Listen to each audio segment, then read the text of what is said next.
Subscribe and tap the bell. Twice a day, we bring you the real words of the Stoics, not paraphrased, not softened. In the year 46 BCE, in the North African city of Utica, a Roman senator named Marcus Porcius Cato spent his last evening reading a philosophy book about the soul, then walked into a private room and stabbed himself rather than accept a pardon from Julius Caesar.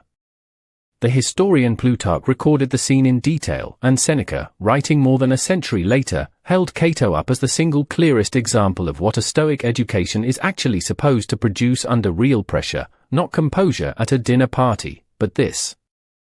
Cato built his reputation for decades before that final night, and it was a reputation almost nobody in Rome could buy or intimidate. As a magistrate, he refused bribes so consistently, in a political culture built on them, that his integrity became a kind of public spectacle in itself. Plutarch describes him walking through the forum on official business without the usual senatorial shoes or tunic, in imitation of the older, harder Roman customs he believed the city had abandoned for comfort. Contemporaries mocked him for it. He kept doing it anyway, apparently on the theory that a principle only means something if you're willing to look foolish enforcing it. His real historical significance, though, was political. As Julius Caesar's power grew through the 50s BCE, military victories in Gaul, alliances bought and traded across the Senate, a coalition with Pompey and Crassus built explicitly to sideline the old constitutional limits on any one man's authority, Cato became the loudest and most consistent voice arguing that none of it should be allowed to stand, regardless of how popular or militarily successful Caesar became. He wasn't opposing Caesar as a personal rival.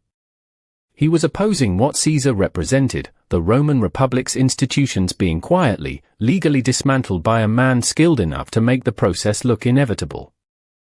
The clearest early preview of Cato's willingness to stand alone against the Room came years earlier, in 63 BCE, during the Senate debate over what to do with the captured conspirators in the Catiline plot to overthrow the Republic by force.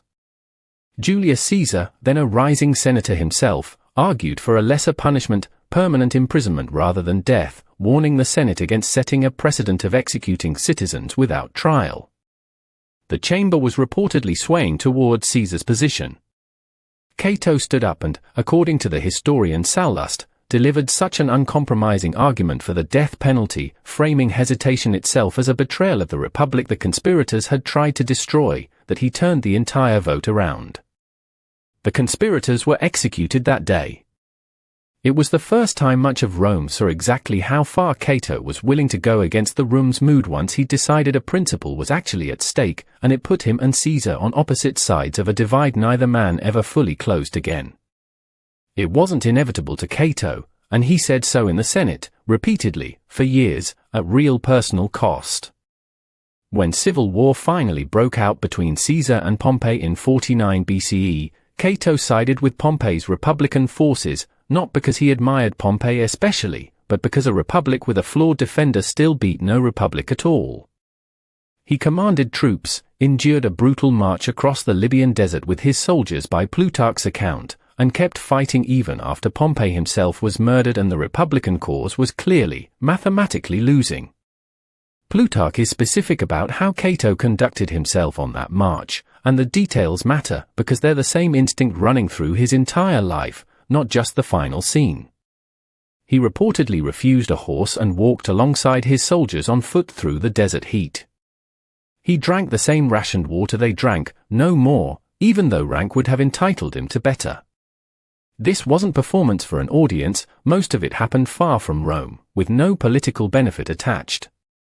It was the same logic behind walking the forum without proper shoes decades earlier, a conviction that a leader who asks soldiers to suffer a hardship has no legitimate standing to exempt himself from it. By 46 BCE, holed up in Utica with the last organized republican resistance collapsing around him, Cato had a real offer on the table, surrender, and Caesar, who by all accounts genuinely wanted this specific outcome, since pardoning his most famous opponent would have made Caesar look magnanimous rather than tyrannical, would spare his life. Cato refused. Seneca, writing decades later in his essay On Providence, described the scene as one of the clearest possible proofs that a rightly trained mind can meet even total political defeat without being broken by it, framing Cato standing amid the ruin of everything he'd fought for as a spectacle he considered genuinely worthy of admiration. Cato spent that last evening at dinner with friends discussing philosophy, then read Plato's Phaedo, the dialogue in which the condemned Socrates discusses the immortality of the soul on the night of his own execution, before retiring to his room. He stabbed himself with his own sword. Physicians reached him before he died and stitched the wound closed. According to Plutarch, when Cato regained consciousness enough to realize what had been done, he tore the stitches back open with his bare hands and finished what he'd started, refusing the one outcome, survival on Caesar's terms, that he'd already made unmistakably clear he would not accept. Cato never wrote a surviving philosophical text of his own the way Seneca or Marcus Aurelius did. His entire claim on Stoic history rests on that single night in Utica and the decades of stubborn, expensive integrity that led up to it. That's precisely why later Stoics leaned on him so heavily as their standard example, more than any author among them. Anyone can write convincingly about virtue. Cato is the name they reached for when they needed proof that a person could actually be asked to pay the full, literal price for it, and pay it without flinching, in full view of the entire Roman world watching to see if he would. Seneca in particular returns to Cato again and again across his letters, not as a distant historical figure but as a working standard he measured his own conduct against and, by his own admission, frequently fell short of. That's worth sitting with.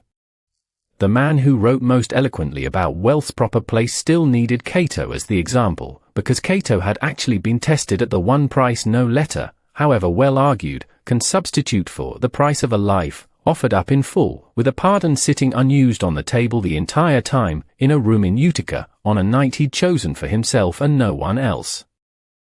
Hit subscribe and turn on notifications. We bring you Marcus Aurelius, Epictetus, and the Stoics they trained, straight from the source, twice a day.